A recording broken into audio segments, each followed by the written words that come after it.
गरीबदास साहिब जी परमात्मा की महिमा को आंखों देख के अब अन्य को समझाने की चेष्टा करते हैं। और हमेशा यही विशेषता रही है महापुरुषों में कि वो अन्य संतों के साथ ही बातचीत करते हैं, ताकि अन्य शिष्य यदि गुरु मान जाते हैं तो शिष्य तो अपने आप स्वीकार कर लेते हैं। ऐसा अभी तक प्रचलन रहा। तो गरीबदास साहिब जी भी बता रहे हैं कि जो तुम ऐसे ब्रह्म ज्ञानी तो सतलोक की कहो निशानी, कि यदि तुम ब्रह्म ज्ञानी हो, तुम विद्वान कहलाते हो, तो सतलोक के बारे में जानकारी दो। हम अधि अवगत फुरमानी, हमरा भेद न कोई जानी, धर अंबर नहीं पौन न पानी, जा दिन की हम कहाँ निशानी, शंख जुगन पर ले परवाना, जा दिन का हम कागज ठाण्या।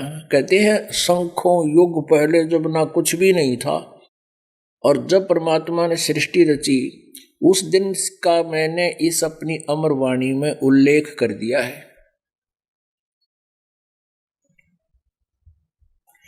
कबीर पुरुष के अधि आए, हम कबीर परमेश्वर के दास यहाँ आए हैं, उनके भेजे हुए संदेश वाहक। ऐदि माने संदेश वाहक यहां पर आए और पूर्ण ब्रह्म ज्ञान हंसा समझाए।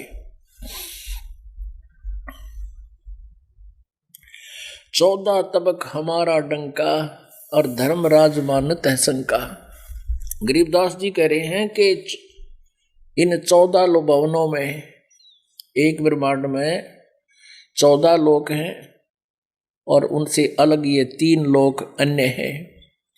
कहते हैं इन 14 लोक में हमारा बोलबाला है, और यहाँ का जो चीफ जस्टिस है, यहाँ का जो मुख्य न्यायाधीश धर्मराज है 21 इस ब्रह्मांड का, वो भी हमारे से कतराता है, हमारी आज्ञा का पालन करता है। क्या बताते हैं कि ब्रह्मा विष्णु महेश की जो पदवी पाए हुए हैं पुण्यात्मा, ये वही प्राणी है जो कभी परमेश्वर कबीर जी की शरण में रहे हैं, और किसी चौथे युग में उन्होंने भक्ति मालिक की शरण में मर्यादा में रहकर कुछ दिन की। लेकिन इस परमात्मा की एक विशेषता है कि ये किसी को दुखी नहीं देख सकता, कबीर भगवान जो उसकी शरण में आ गए तो कुछ दिनों के बाद ये बहुत ज़्यादा सुख हो जाता है, और कुछ ही दिनों में जो मर्यादा में रहते हैं उनकी भक्ति भी बहुत अत्यधिक हो जाती है। तो फिर क्या होता है कि कुछ सुख जब अधिक हो जाते हैं, कुछ पिछले संस्कार से भी प्राणी को दुख नहीं होता, और वो आकर के भी पुण्य संस्कारों के प्रभाव से नाम ले लेता है, भक्ति भी करता है, और फिर उसको और 2, 3, 4 साल, वर्ष, 5 वर्ष, 10 वर्ष वो भक्ति मालिक की सत साधना करता है, तो उसको आपत्ति तो पहले भी नहीं थी, और फिर ये भक्ति का और संग्रह हो गया। फिर किसी दिन वो मर्यादा में ना रहता है, तोड़ देता है और सतगुरु से गुप्त रखता है। तो मर्यादा टूट जाने से फिर उसके अंदर कोई ना कोई मलिनता आनी प्रारंभ हो जाती है। धीरे धीरे वो भगवान से यानी गुरु जी से दूर होता चला जाता है, और फिर वो क्या बनता है, फिर काल के हाथों चढ़ जाता है। पुण्यात्माओं, पहले ओम नाम का जाप ये ऋषिजन किया करते थे, साथ में डड़े भी ढोया करते थे तपस्या वाले। ओम नाम का जाप ये शास्त्र अनुकूल साधना की प्रथम कड़ी है। ये शास्त्र अनुकूल साधना ओम नाम की करते थे, लेकिन ब्रह्म सत्र की, और साथ में ये हठ योग रूपी ये मेडिटेशन, जिसको मेडिटेशन का घाटा जोड़ रखा है, ये मेडिटेशन भी कराया करते हैं। मेडिटेशन से सिद्धियां आ जाती हैं। इनसे नहीं 2 घंटे बैठा सुबह, 2 घंटे शाम, ये तक गोड्डे रगड़ा करते, सारी उम्र खो दिया करते। जैसे एक बार विश्वामित्र राजा था, प्रेरणा पाकर राज त्याग दिया, सपरिवार जंगल में चला गया। जंगल में बच्चों को कुटिया काटिया बनाई, फिर कुछ दिन वहां रहा, फिर दूसरे ऋषियों से इसकी ऐसे खिंचगी, वशिष्ठ मुनि के साथ इसका विरोध हो गया। उनको नीचा दिखाने के लिए 12 वर्ष जंगल में और गहरा चला गया, बच्चा ने भी छोड़ गए। वहां साधना करके आया, बैटरी चार्ज करके आया, आकर उसको फिर ऐसे ही किसी को शराब देगा, किसी को आशीर्वाद देकर बर्बाद करके ऐसे। तो इस प्रकार वो शास्त्र अनुकूल साधना जो ओम नाम की वो करते थे, उसका क्रेडिट अलग लिखा जाता है। जो वो हठ योग करते थे मेडिटेशन, उसका अलग से लिखा जाता है। जो तप वो हो जाता है मेडिटेशन करने से, उस तप से वो राजा बनते हैं। वो सब उसके किए हुए क्रिया जैसे भी जिसने की वो लिखे जाते हैं। और साथ में सतनाम का जाप भी उन्होंने किया हुआ होता है। सतनाम मीन ओम नाम के साथ दूसरा मंत्र भी जाप किया हुआ होता है। किन्होंने? जो भगवान से विमुख हो जाते, गुरु से विमुख हो जाते, सतगुरु से, तो फिर वो क्या करते हैं, ओम नाम की जो जाप है उसमें और सतनाम और दूसरा मंत्र भी है। ओम नाम के जाप को तो ये खत्म कर देते हैं ब्रह्मलोक में, युकालिन को वहां नष्ट करवा देता है, वहां रखता है काफी दिन, 60 करोड़ तुम्हारी पूंजी तुम्हारा ही पुण्य। उसके बाद जो दूसरा मंत्र है सत, वो बहुत कीमती है, उसकी बहुत ज्यादा वैल्यू है। उन प्राणियों में से अपने एक ब्रह्मांड के लास्ट स्थान पर, ब्रह्मलोक के सबसे ऊपर जहां ये खुद रहता उससे नीचे 3 ये नकली व्यवस्था बना रखी है सतलोक वाली, डुप्लीकेट। उसमें सतलोक, अलखलोक, अगमलोक, अनामी लोक। तो ऐसे इनको जो सतनाम के जाप करने वाले और फिर परमात्मा से विमुख हो जाते हैं, उनको वो फिर वहां रखता स्टॉक वहां उनको, क्योंकि इसकी जल्दी से कमाई खत्म नहीं होती दूसरे मंत्र की। मर्यादा से किया, वैसे नहीं अपने मनमुखी करता रहे। तो उनमें से फिर ये क्या करता है,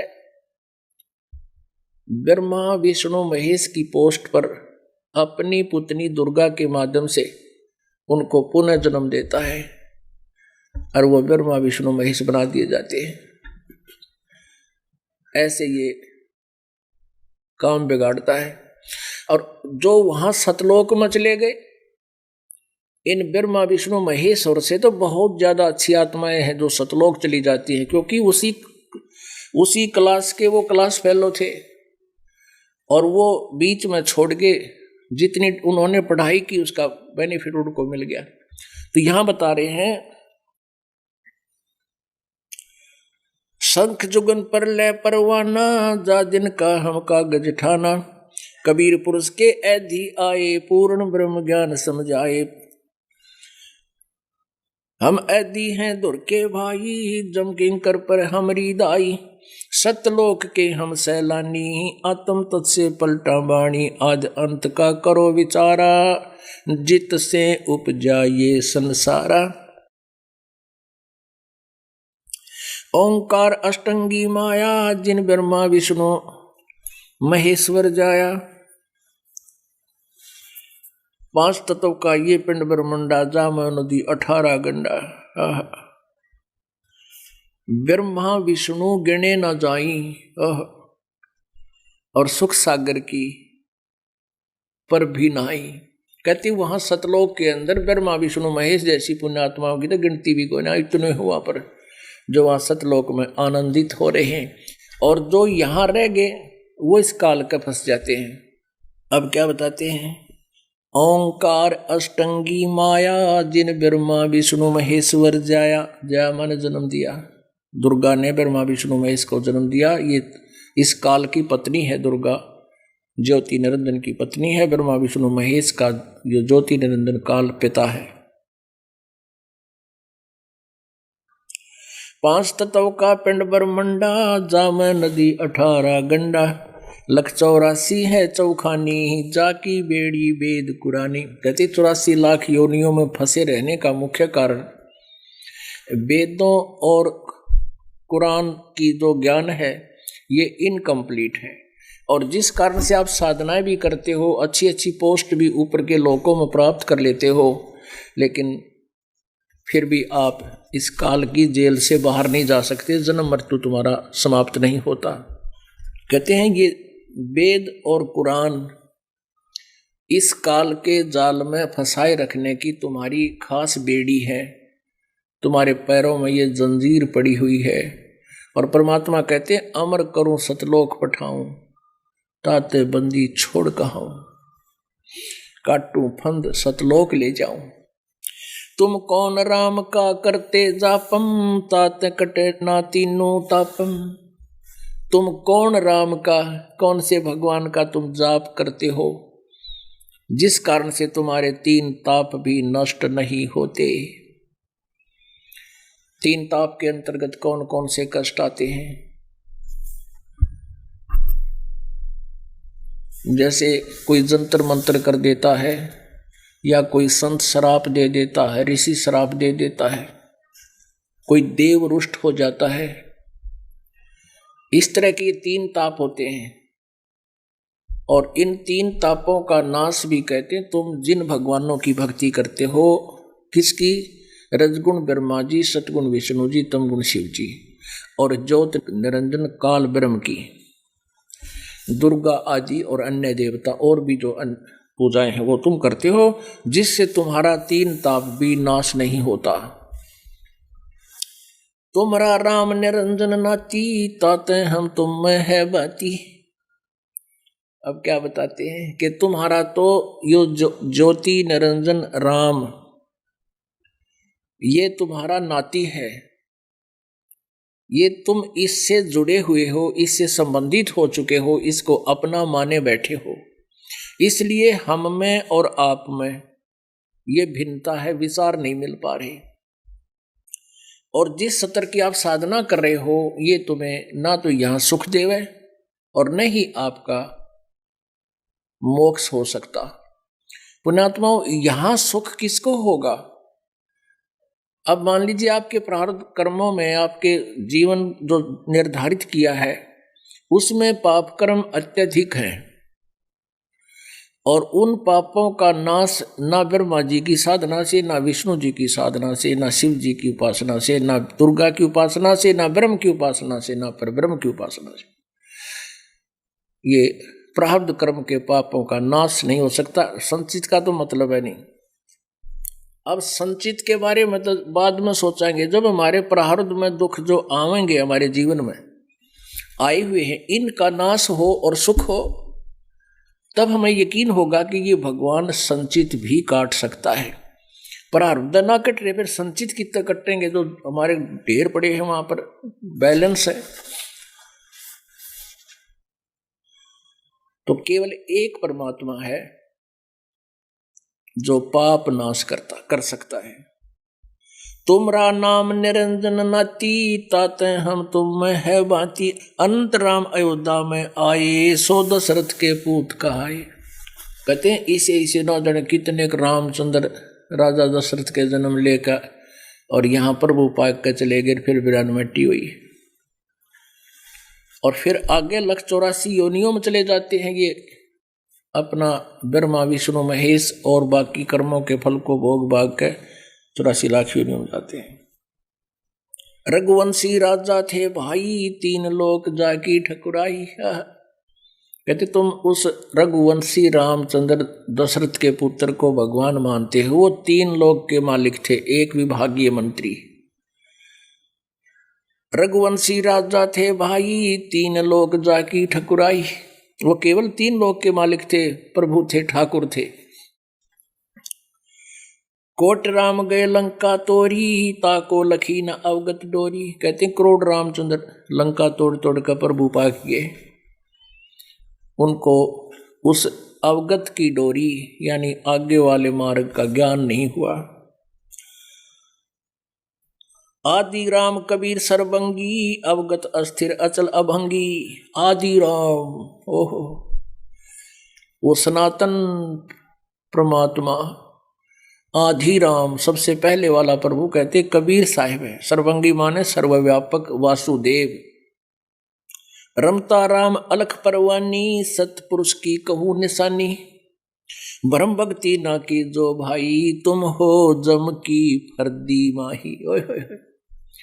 पुण्यात्माओं, वेद ज्ञान को तो हमारे लिए वेद ज्ञान तो इसलिए जटिल हो रहा था कि वो संस्कृत भाषा में लिखा हुआ था, और संस्कृत हमने आवा नहीं थी, केवल एक वर्ग ही संस्कृत को जानता था, जिस कारण से हमारे लिए वेद पाठ हो रहे थे। वेदों में तो बहुत सिंपल ज्ञान है, भाषाएं बीच में बाधा हो रही थी।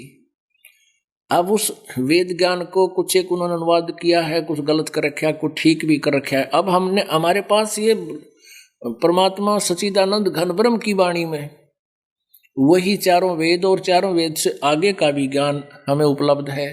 तो इस सूक्ष्म वेद से हम इन चारों वेदों को भी जो अनुवाद गलत कर दिया गया है उनको भी सेट कर लेंगे। अब क्या बताते हैं, ब्रह्म भक्ति ना की जो भाई, तुम हो जम की फर्दी माही, कौन मुक्ति के तुम हो बासी, ब्रह्म वेद में पड़ी हो लासी।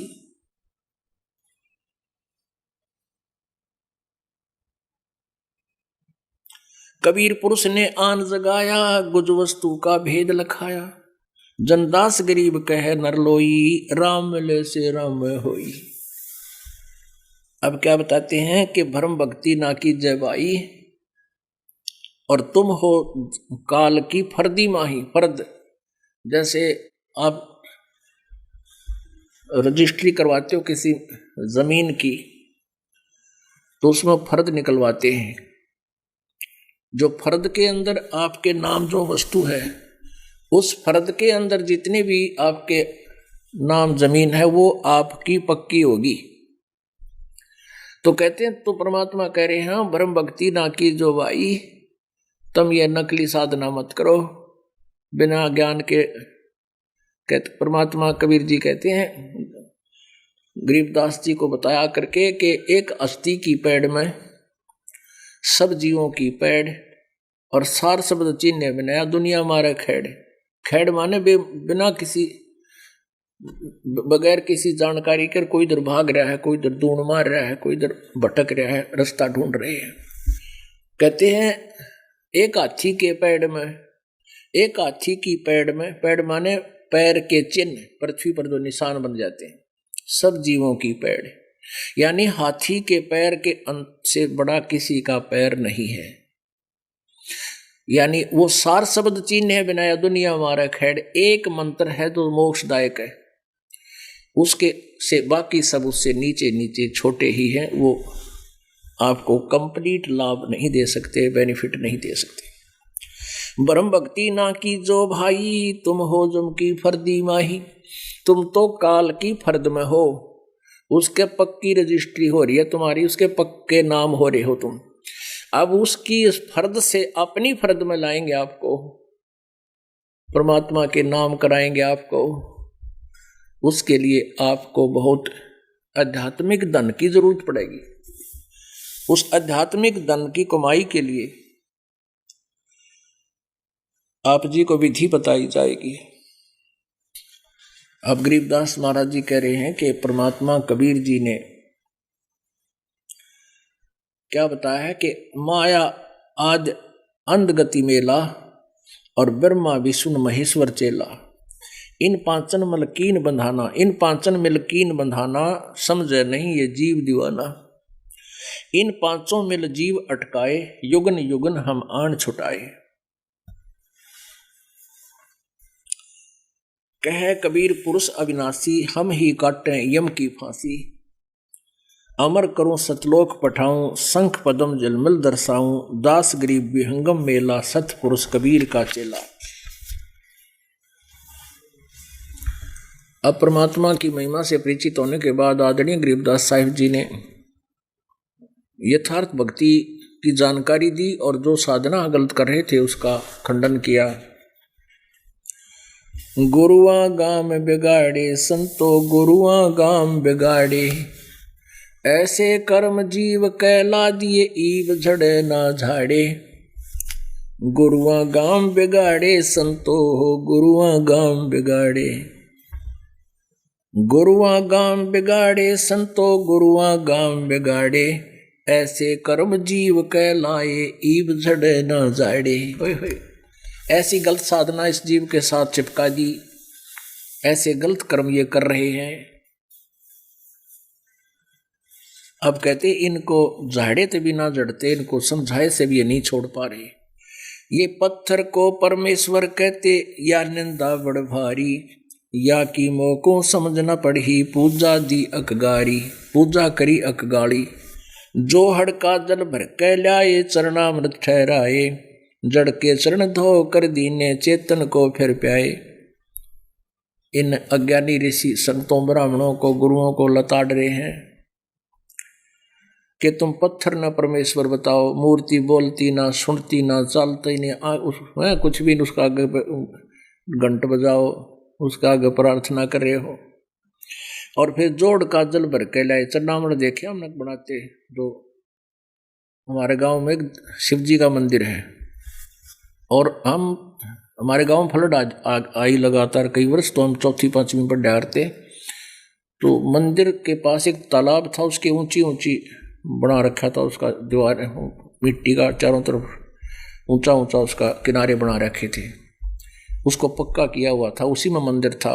वहाँ बड़े बड़े वृक्ष थे, तो वहाँ पर जा करते, क्लास लगा करती, तो वहाँ देखा करते सुबह सुबह ये जाते पुजारी और श्रद्धालु उस तालाब में थे जिसमें माए भैंस मूतते हैं, वहीं पर था लंबा चौड़ा, उसी में सारे टट्टी के हाथ धोए। और उस समय ते घाट बना हुआ था, पानी भरे कपड़े तो छान के रोटे में, और भगवान शिव जी के सिर पर डालें, तर डाला दे, और फिर वो पानी ऊपर से गिर का आवे, उसका लोटा तले डाले, और फिर उन अपने वहाँ चरणामृत दें चेला ताई और घर वालों के लिए ले जावे। परमात्मा कहते हैं, जो हड़का जल भर के लाए, चरणामृत ठहराए, जड़ के चरण धो के दीने, पत्थर की मूर्ति जड़, उसके पैर धो के फिर चेतन को प्याए। जिंदे जागते बोलते वाले को, बोलने वाले को वह चरणामृत बना के प्या दिया। ऐथारा गजब भाई। भैरो भूत मसाणी, पूजे दुर्गा देवी ध्यावे, उत्ती के तो तब ही बाजे, बकरे आण कटावे। सालग सिला गांठ में बांधे, तीर्थ चले अपराधी, समझ न पड़े परख नहीं आवे, बड़े ज्ञान के बादी। परमात्मा कहते हैं कि कर्म ठोक इंसान, कर्महीन तीर्थ पर जाते हैं, कोरे पाप कमाण, और उन्हें समझावे तो इतना विवाद करके खड़े हो जाएंगे, ज्ञान और पता नहीं क्यों बतलाओगे। भेड़ पूछ को पंडित पकड़े, भादो नदी विहंगा, गरीबदास हुए भवजल डूबे, नहीं साध सत्संगा। निचोड़ कर दिया सारे साधना के लिए। कहते हैं भेड़ पूछ को पंडित पकड़े, भादो नदी विहंगा। भादो के महीने में अत्यधिक वर्षा होती है। अत्यधिक वर्षा होने से दरिया जो होती है वो बहुत विस्तार में होकर चलती है, और उस भादो नदी के जो फुल स्विम पर दरिया बह रही होती है, उसको पार करने के लिए क्या विधि बताई जाती है। अज्ञानी मार्गदर्शक क्या कहते हैं कि इस दरिया से पार तुझे भेड़ पार कर देगी, इसकी दूम पकड़ दे, पूछड़ इसकी पूंछ पकड़ दे और इसको ये ले जाएगी तुझे दरिया से पार। कहते ऐसी साधना है, जाना सतलोक मोक्ष प्राप्ति के लिए, और साधनाएं तुम ऐसी कर रहे हो। भेड़ पूछ को पंडित पकड़े, भादो नदी विहंगा, गरीबदास वे भवजल डूबे, नहीं साध सतसंगा। बोले गुरुआ गर्भ न कीजे, ताते पाहन कदे न रीजे, बाल मुकंद बोलत नाही, लटक बिहारी लूटे। गुरुआ के सिर मार पड़ेगी, थारा पीछा कदे न छूटे। कहते तुम गलत साधना कर रहे हो, ना तो गुरु का पीछा छूटे ना तुम्हारे अनुयायियों का। गुरुआ के सिर फरुआ फोड़ो, गर्ते काट घसीटो, इसके मारे पाप नहीं है, या को निश्चय पीटो। अपनात्माओं कहते हैं नकली गुरु को तुरंत त्याग देना चाहिए, और ऐसे नालायक को जो आपके जीवन के साथ खिलवाड़ कर रहा है, अनमोल जीवन को बर्बाद कर रहा है, ऐसे नकली गुरु को कहते हैं गर्ते पकड़ कर बार घसीट कर ले जा, और कहते हैं इसके ऐसे नकली का दर भी दे दो दड़ाक तक, कोई दिक्कत कोई ना। तुम तो ये डरते हो कि गुरु जी का को त्यागना नहीं चाहिए। अब क्या बताते हैं कि ये भोली आत्माएं जो श्रद्धालु होते हैं ये अपने धुन के पक्के होते हैं, और ये नकली गुरु इनकी श्रद्धा का नाजायज फायदा उठाते हैं। ऐसा पाठ पढ़ा देते हैं भाई गुरु नहीं त्यागना चाहिए।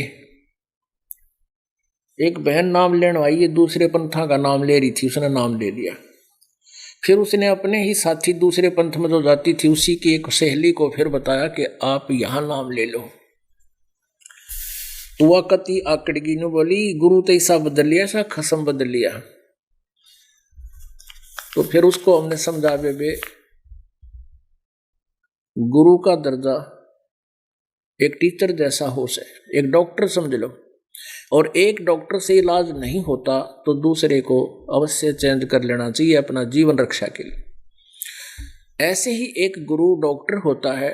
जन्म मृत्यु का रोग हमारा लगा हुआ है, तो ऐसे और एक डॉक्टर से इलाज नहीं हो रहा, दूसरे गुरु के पास जाना चाहिए। पति का दर्जा अलग है, वो तो एक संसारिक नाता है। ये तुम्हारे गुरुओं ने गलत मार्गदर्शन कर रखा है, तुम्हें मूर्ख बना रखा है। न बोली नाम ना माना।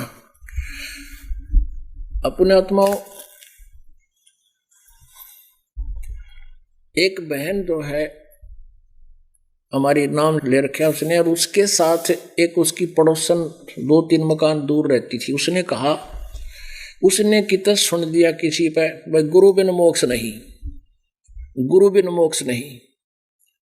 उसका यह धुन लगी गुरु बनाना चाहिए। वो हमारे शिष्या के पास आई, बेबी मन गुरु बनाना है, और तन मैंने सुना तेने नाम ले रखा करो थ्याड़े महाराज का। कहाँ बेबे ले रखा, मैंने नाम लेना, मैं नाम दिवा दे। ये देख ले ये मर्यादा है, अब मैं सारी मान लूंगी। वह नाम लेगी। फिर वो 5-7 दिन के बाद सत्संग था, वो बुलाने गई कि आजा बहन सत्संग में चलेंगे। ने बोली मैं ना जाए सत्संग में, गुरु बनाना था, गुरु बना लिया। गुरु बिना मोक्ष होता नहीं, और पूजा वही करूंगी जो पहले कराया करती है। थरा गजब वही। परमात्मा कहते हैं कबीर ये माया अटपटी किस सब गट आन अड़ी, और किस किस ने समझाऊं या कुआ भांग पड़ी। एक बुढ़िया आई यहाँ पर, तो मैं ऐसे पूछ लेता हूँ, मैं भी पहले बहन माँ इतने कहीं पहले से उपदेश ले रखा है? हाँ ले रखा है। ने बोली 6 गुरु बना रखे हैं, और 7वां तन्न बनाना आई सू। मैं कहा फिर गुरु तो एक कब तेरा? बोला मैंने नो सुना है कि पूरे गुरु तो पार होया करे। फिर मैं कहा एक का बना लेती, अग्नि सोची कोई सा 1.5 तो पार करेगा, एक तना हुई तक कोई सा 1.5 तो पार करेगा। 6 बना ली, 7वां तना बनाना आई, मैं तो जाती रही थी। तो परमात्मा कहते हैं कबीर ये माया अटपटी सब घट आन अड़ी, और किस किस ने समझाऊं या कुआ भांग पड़ी। रमता राम जपोरे प्राणी, अब तो सुन ले राम कहानी। ओए होए पुणात्माओं, आज तक जब तक इस दास पर कृपा परमात्मा कबीर बंदी छोड़ की नहीं हुई थी, अध्यात्म ज्ञान हमें मिला नहीं था, तत्व ज्ञान की प्राप्ति नहीं हुई थी, तब तक हम राम की डेफिनेशन से भी, राम की परिभाषा से भी परिचित नहीं थे। परमात्मा बताते हैं हमारी क्या स्थिति थी। भाई कोई कहे हमारा राम बड़ा है, कोई कहे खुदाई रे, कोई कहे हमारा राम बड़ा है, कोई कहे खुदाई रे, कोई कहे ईसा मसीह बड़ा है, ये बाटा रहे लगाई रे, कोई कहे ईसा मसीह बड़ा है, ये बाटा रहे लगाई रे। अब क्या बताते हैं कि कोई तो कहे हमारा रामचंद्र जी सब तो बड़े राम, और मुसलमान कहना अल्लाह बड़ा है, खुदा बड़ा है, कोई कैसा मसीह बड़ा है। कहते हैं तो बांट रहे थे भगवान ने। अब क्या है, 5 अंधे थे। गांव में हाथी आ गया, सब लोग हाथी देखने चल पड़े। अंधों को पता चला, वो कहने लगे भाई हम भी हाथी देखेंगे।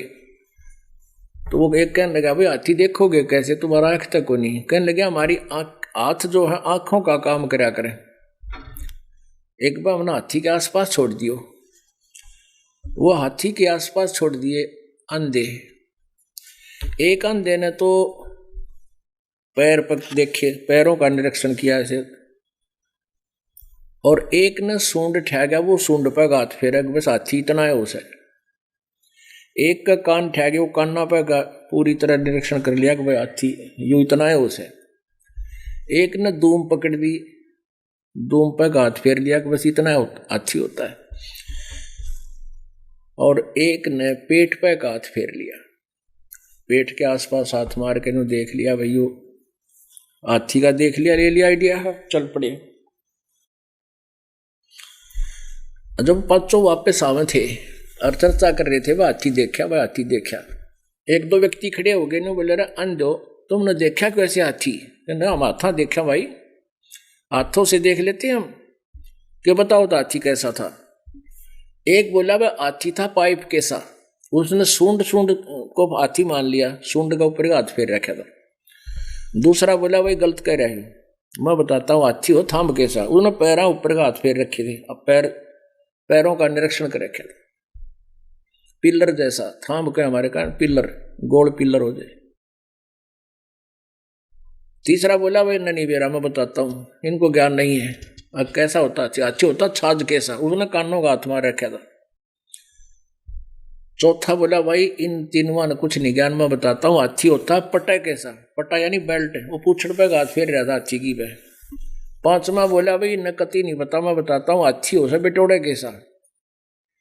बटोड़ा हुआ करे हमारे विशेषकर रोहतक डिस्ट्रिक्ट में बटोड़ा तो उसमें उपले गोश से भर दिया करें, सपेर गोश से हो ना, गोश से गोबर के उपले, और उसमें भरकर ऐसे उसको गोबर से लीप दिया ना अच्छा बड़ा, और वो गोबर से लिपने के बाद वो खरदरासा बहुत होता है उसका, उठपटांग सा ऊपर के, तो ऐसा ही हाथी का शरीर बॉडी होता है।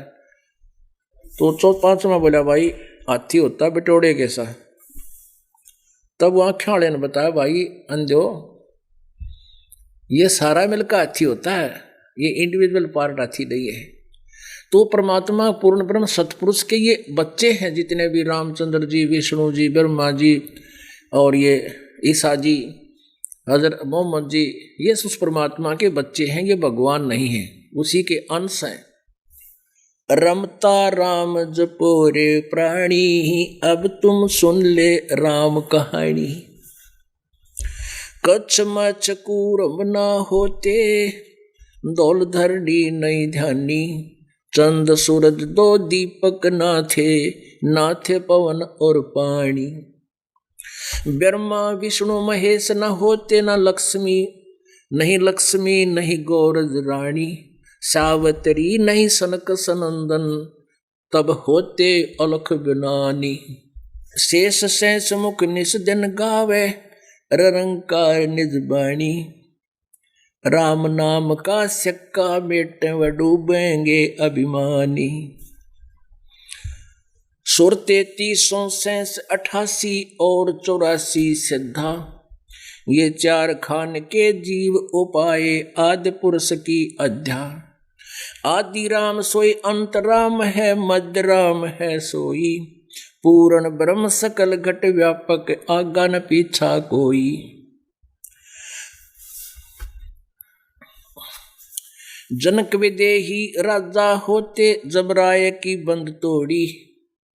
राम नाम प्रहलाद उधर गेवा, फूक फाक दी ओड़ी। रामचंद्र रघुवंशी होते, जिन जाण्या तिन जाण्या। दिव्य रूप स्वर्गापुर पहुंचे, अयोध्या चढ़ी विमाना। राम कहते राममय होगे, पूछ देख प्रहलादम। दास गरीब जरे नहीं जा रे, लागी अजर समादम।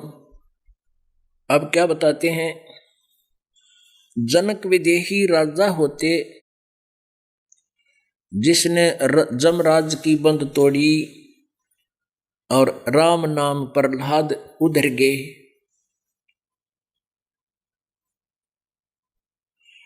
वह फूक फाक दी होली। अपना आत्माओं, ये एक बहुत ही गूढ़ ज्ञान है जो संत गरीबदास साहिब जी ने परमेश्वर से प्राप्त करके इसमें लिखा है। इस ज्ञान को समझना बहुत कठिन है, वेदों को समझना आपके लिए बहुत आसान होगा अब इस ज्ञान के आधार से। अब इस ज्ञान में इतने गूढ़ शब्द हैं, गूढ़ रहस्य हैं, यानी उनके एक छोटे से शब्द का, अक्षर का बहुत बड़ा विस्तार करना पड़ता है। इसमें क्या बता है कि राम नाम प्रहलाद पढ़े थे उधर गए, यानी वो पार उधर गए माने उभर गए। राम नाम की भक्ति से उनको इतना सहारा मिला कि उनके पिताजी खुद राजा थे हिरण्यकशिपु, और वो हिरण्यकशिपु कहता था कि मेरा नाम जाप करो, भगवान का जाप नाम मत करो। लेकिन प्रहलाद को ये पता था कि पिताजी मिसगाइडेड हैं, राज के अभिमान में छोटी सी सिद्धि प्राप्त करके ये भूल रहे भगवान को। तो वो कहते थे नहीं पिताजी, परमात्मा की भक्ति से ही कल्याण होगा। यानी प्रहलाद भी राम का नाम जाप करते थे, राम राम नहीं। नारद जी से उपदेश प्राप्त किया था, वो अन्य मंत्र था जो दास कभी बताएंगे आपको, और पिछले संस्कार भी थे उसके। कहते हैं पिछले पुण्य से होते हैं पूर्ण हंस मुराद। तो कहने का भाव ये कि उस प्रहलाद को उनके पिताजी ने ये इतनी यातनाएं दी, पर्वत से ऊपर से गिरवा दिया, पहाड़ से डलवा दिया, नीचे मर जाएगा। नीचे फूल परमात्मा ने ऐसे बड़े बड़े फूल के पौधे बना दिए, ऐसे फंसे हुए, उनके ऊपर जाके गिरा। सुबह उठ के घर चला गया। फिर सोचा कि इसको कैसे मारे, दुनिया निंदा भी ना करे, ऐसा कर दें। होलिका उसकी बहन थी, प्रहलाद की बुआ थी। चिता बना करके होलिका बैठ गई उस पर, और प्रहलाद को कहा कि आजा बेटा तू भी बैठ जा। प्रहलाद से कहा उसके पिता ने कि तू बैठ इसमें, देख तेरी बुआ नहीं जलेगी, अगर तेरा भगवान है तो तू भी नहीं जलेगा। तो उस होलिका ने तो अपने ऊपर एक ऐसा वस्त्र ओढ़ लिया जिसको अग्नि नहीं जलाती थी, उसने वरदान से प्राप्त कर रखा था किसी ऋषि से, किसी देवता से। अब हुआ तो बैठ गई चादर ओढ़ के, और प्रहलाद बैठा लिया गोड्या में, चिता पर बैठ गई, आग लगा दी। परमात्मा ने ऐसी लीला की, ऐसी जोर की आंधी चली, उथल पुथल होकर नो वह चादर तो प्रहलाद पाएगी, आग पूरी बकड़ बढ़ गई थी, और वह बुआ जल के मर गई। पावेगा अपना किया रे, भोगेगा अपना किया रे। भाई प्रहलाद पैज परवान करी है, धर नर सिंह अवतारे। अब जैसे फिर प्रहलाद को उसने सोचा यू कैसे नहीं मर रहा है, तो एक खंबा लाल कर दिया, कति लोहे का खंबा, इतना आग में इतना गर्म कर दिया, और उसको कहा कि तू इस खंभे को पकड़े, यदि इस तरह भगवान है अब पता चलेगा। और इतना हीट दे रखी थी उसको, इतना गर्म कर रखा था, खड़ा खड़ा खंभा लकड़ी जला जला के कि हाथ लग जाए तो बालक का चिपका ही रह जाए, खत्म हो जाए 1 सेकंड में। प्रहलाद घबरा गया कि आज खत्म होगा। तो तब उसके ऊपर बालू कीड़ी चलती नजर दिखा दी परमात्मा ने, बेटा घबराना। उन्होंने सोची कीड़ी नहीं चलती, ऐसे करना चाहा, उसी समय फट गया वो खंबा, उसमें से परमात्मा पूर्ण ब्रह्म, ऊपर से शेर, नीचे से मनुष्य, लंबे लंबे हाथों के नाखून बाहर निकला। अब वो हिरण्यकशिपु हाथ जोड़े, पैर पकड़े, मुझे बख्श दो बख्श दो। तब नरसिंह ने कहा कि ये बच्चा तेरे सामने कितने दिन से हाथ जोड़ रहा था बेरहम, तुझे रहम हुआ इस पर? अब अपना नंबर आया, तुझे डर लगा, पाड़ के फेंक दिया, खत्म कर दिया। अब ये तो है कथा और सत्य कथा है, लेकिन इसका निष्कर्ष क्या है? और ये तत्व ज्ञान जो आपको बताया जा रहा है, इसमें हर स्टोरी का, कहानी का एक निष्कर्ष निकाला जाता है। जो जाकी सरना बसे ताको ताकी लाज, जल सो ही मछली चढ़ जाए वो बह जाते गजराज। कबीर परमात्मा कहते हैं, जो जाकी सरना बसे ताको ताकी लाज, और जल सो ही मछली चढ़ जा। हो 50-50 फुट, 40-40 फुट नीचे पानी गिरता है, 20-20 फुट, 10-10 फुट नीचे, और मछलियां नीचे से ऐसे स्पीड से ऊपर पहुंच जाती हैं उस बहाव के विपरीत दिशा में, और वहां पर जहां वो जल गिर रहा है झरनों का, हाथी के भी पैर डिगा देता है, हाथी नहीं रुक सकता वहां पर। अब कहने का भाव क्या है कि जो जाकी सरना बसे ताको ताकी लाज।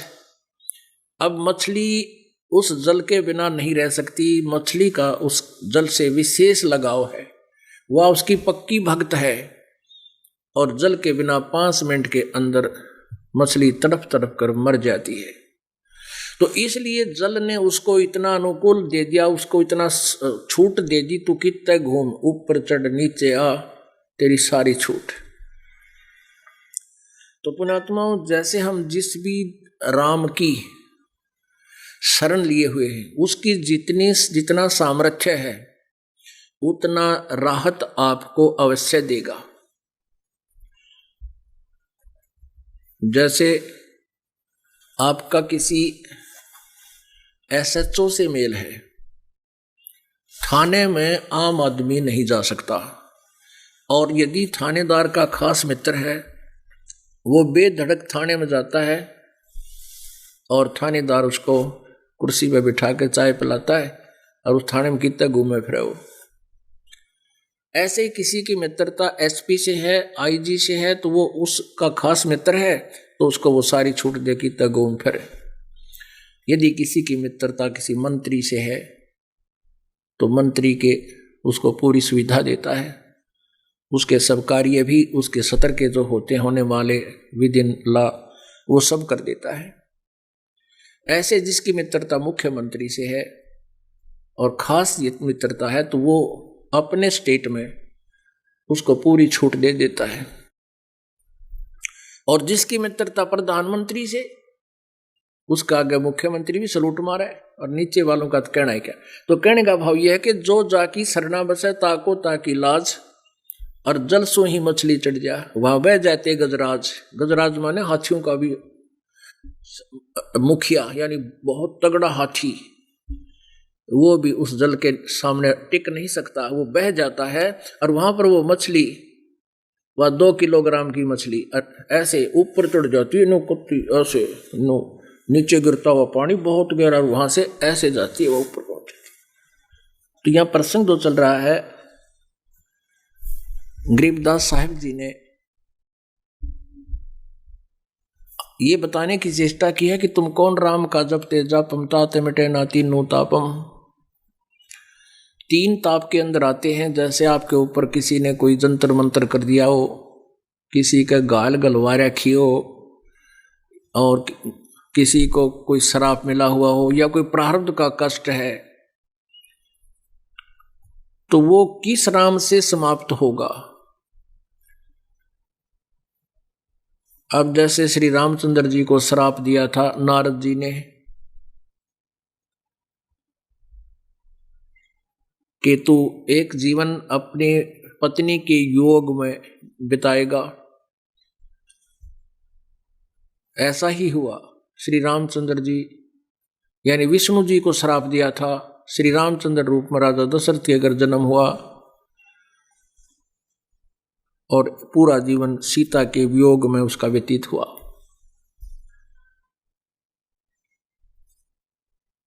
एक बार दुर्वासा जी ने श्राप दिया था कि यादव कुल का नाश होगा, ऐसा ही हुआ। श्री कृष्ण जी का पूरा कुल नष्ट हो गया, श्री कृष्ण जी भी मारे गए।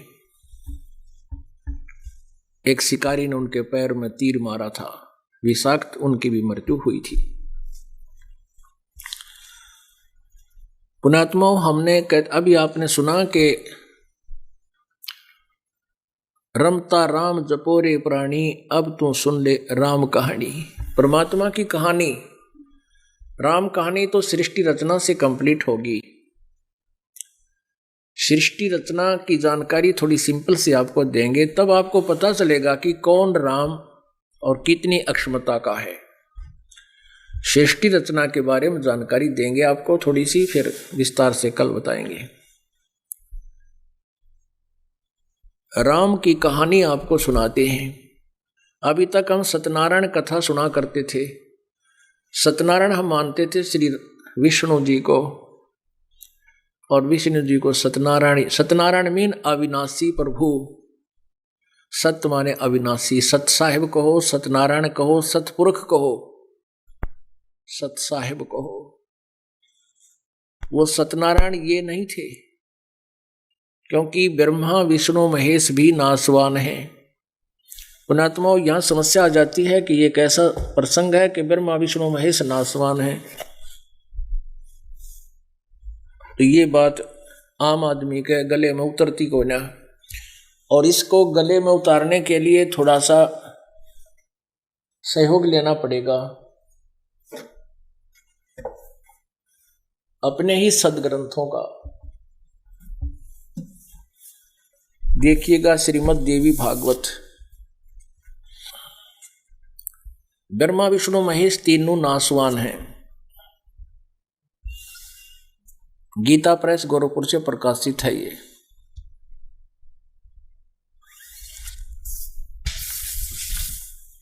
संक्षिप्त श्रीमद् देवी भागवत यानी दुर्गा पुराण, शक्ति पुराण, संपादक हनुमान प्रसाद पोदार, चिमनलाल गोस्वामी,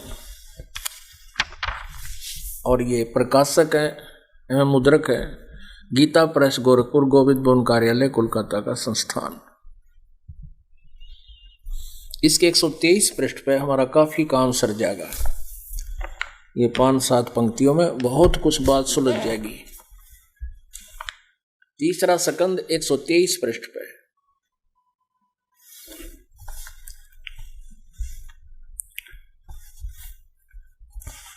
अब भगवान विष्णु दुर्गा जी की स्तुति कर रहे हैं। तुम शुद्ध स्वरूपा हो, ये सारा संसार तुम इसे उद्भासित हो रहा है। मैं शंकर और ब्रह्मा, मैं ब्रह्मा और शंकर। विष्णु जी कह रहे हैं मैं ब्रह्मा और शंकर, हम सभी तुम्हारी कृपा से विद्यमान हैं। हमारा आविर्भाव और तिरोभाव हुआ करता है। केवल तुम ही नित्य हो, जगत जननी हो, प्रकृति और सनातनी देवी हो। हमारा आविर्भाव यानी जन्म, तिरोभाव में मृत्यु होता है। हम तो जन्मते मरते हैं, अविनाशी नहीं है। भगवान शंकर बोले देवी, यदि महाभाग विष्णु तुम ही से प्रकट हुए हैं तो उनके बाद उत्पन्न होने वाले ब्रह्मा भी तुम्हारे ही बालक हुए। फिर मैं तमोगुणी लीला करने वाला शंकर क्या तुम्हारी संतान नहीं हुआ?